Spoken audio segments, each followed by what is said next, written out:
Ramblin Man here. This is not going to be a long video, but it is pretty funny.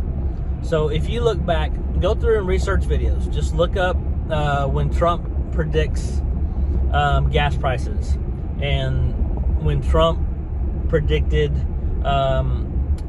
European countries' dependency on Russia.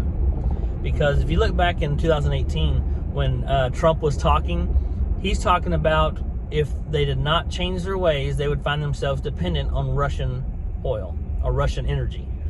And he looked at Germany and said, you'll find yourself, for the most part, almost completely dependent on Russia for your energy. Which right now they're 70% dependent on Russia. If they said, if you did not change your ways, you will find yourself dependent on them. Here's the funniest part. You ready for this? November 2nd, 2020, the day before the elections, Trump stated in his address to all his constituents and the people there, he says, all right, I'm telling you right now, if, you know, we have $2 a gallon for gas. That's like a tax cut. If you vote Biden into office, I'm telling you, I promise you, you will have $7, $8, and $9 a gallon, and they will be pushing you to buy alternative vehicles like electric cars. Look it up. Watch the video. It's amazing, because that's where we are right now. Then there's a video in the last day or two of Biden at an airport, and they asked him, they said, hey, what about the gas prices? He goes, they're going up, and it's all Russia's fault.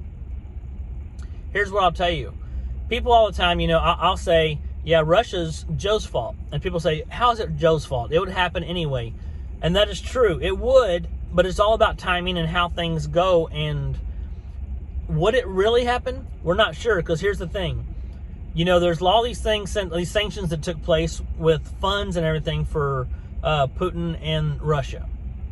In doing so, it's cut their funds, but what it has not done is cut back on the funds they're receiving for oil, which has been provided through the pipeline that was approved. So they're making billions on that, thanks to none other than Joe Biden and his administration. When he did that, he closes down the Keystone pipeline here and lets them open that one up. And in doing so, there you have it. You have dependency on Russia, and they still have funds in order to fight this so-called war. Just an invasion, if you ask me, but the so-called war. Now we can't do things like no-fly zones over Russia or anything like that, because that would, you know for certain that Putin will have somebody fly over that so they can get shot down just to say we're going to war. That is exactly what would happen. So, if you want to point fingers, you can say Russia, Russia, Russia all day, but if you're looking at Russia, look at the beginning point. The beginning point is Biden. And once he was into office, if you look at the day he canceled the Keystone pipeline, he shut that down, then gas prices have gone up, up, up, up, up. It has nothing to do with Russia until this date, just a couple of days ago. And now you have people like Kamala Harris talking about weird, stupid speeches about, you know what, it's just amazing, it's so bizarre, you know, it's just amazing that we can just imagine alternative energy, you know, electric cars, you know, all this different stuff, green energy, and because you imagine it, that's why we can do it. I'm like, gosh, it's like talking to a bunch of kindergartners. It's like your story time at school.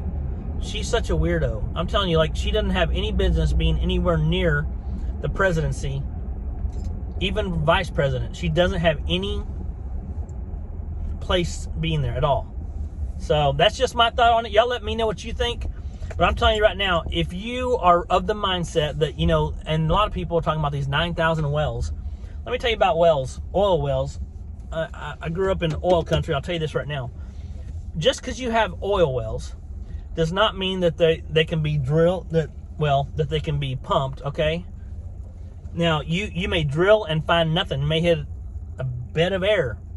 You may hit a pocket of nothing. So these 9,000 wells that Jen Psaki talks about, keep this in mind. 9,000 wells that Jen Psaki talks about, they give him permits for these wells. prior to exploration.